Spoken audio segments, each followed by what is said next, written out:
So we're back to doing actual movies now, after about 3 or so weeks.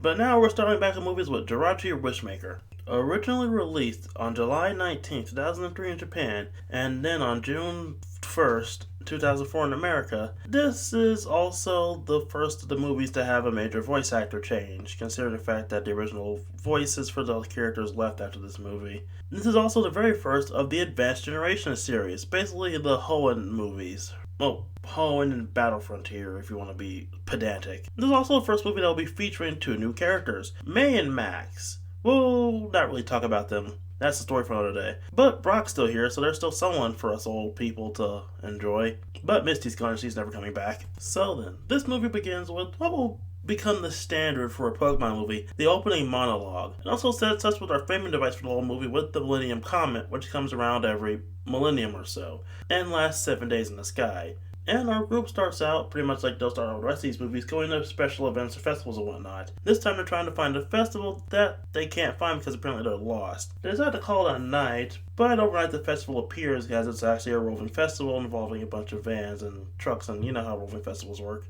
And now the group has their fun at the festival before they focus in on the magician and his assistant. On the first day of the comet, the group continues to have fun at the festival before going to see the magician, whose name is Butler's, show. During the show, he shows off a crystal, and Max reacts to it, hearing a mysterious voice coming from it. Max and Astro end the show before Team Rocket crashes, and then everyone starts a fight. They fight Team Rocket off, and Butler explains what's going on with the crystal. It's actually where Jirachi is sleeping, and basically Jirachi wakes up every millennium alongside the comet and can grant any wish. As it turns out, Max is actually the chosen one who'll be Jirachi's friend to awaken it. That night, Max holds the crystal and Jirachi awakens before shenanigans go down in the distance, and Absol senses Jirachi's awakening. And you know stuff's gonna go down from that. During the next day, Max is having fun with Jirachi before Absol attacks the group. The group manages to fight it off with Butler's help, who traps it and puts it to sleep. It's then that Butler reveals his true purpose to Jirachi. He wants to use Jirachi to basically make a Groudon, having had a falling out with Team Magma, who he was once a scientist for.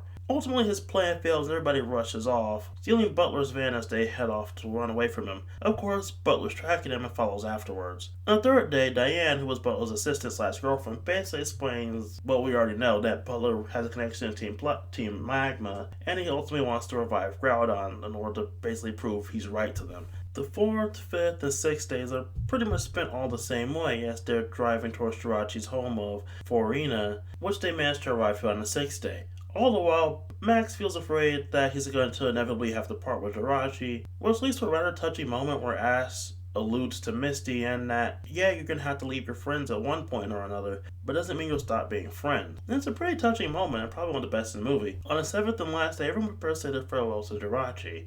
This is when Absol, the same Absol who attacked him and managed to escape on the second day during all the hullabaloo, leads the group to Jirachi's cave so it can rest for the next millennium. However, this is actually a trap. Butler tricked everybody and got there first, leaving a trap for Jirachi so he can gather his energy in order to create a false Groudon. This thing really doesn't have an official name. It's either called Fake Groudon, Magma Monster, or just Groudon. I call it False Groudon.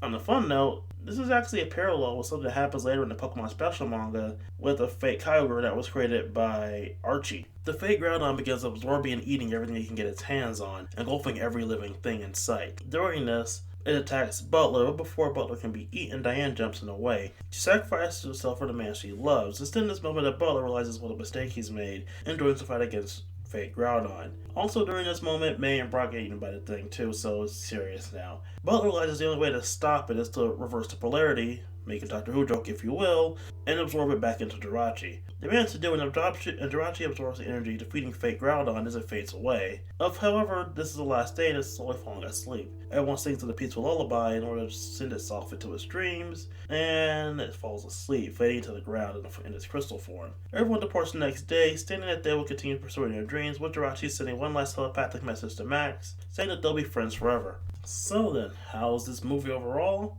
I have to say it's standard. This is the very first of what I ultimately call just the standard Pokemon movies, because ultimately that's what it is, it's a standard movie. It's sort of the formula that a lot of future movies will take. A cute Pokemon shows up in a group's life, they end up having to deal with a problem, and dramatic climax in which stakes are raised because reasons. And it's ultimately just a decent movie with nothing really wrong with it. And if I do have to say anything that I do like about it, I do like the themes of friendship and partings, and the overall message is pretty good, as well as a cameo or at least allude to Misty. Again, it's a standard movie and not the last one. It's just the first one of what will eventually just become the formulaic movies that these movies will be.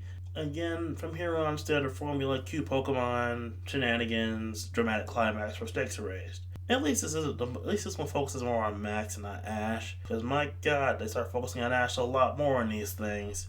Well, join us next time as we continue the movie marathon with the next lineup for the Owen movies and my favorite out of the set, Destiny Deoxys.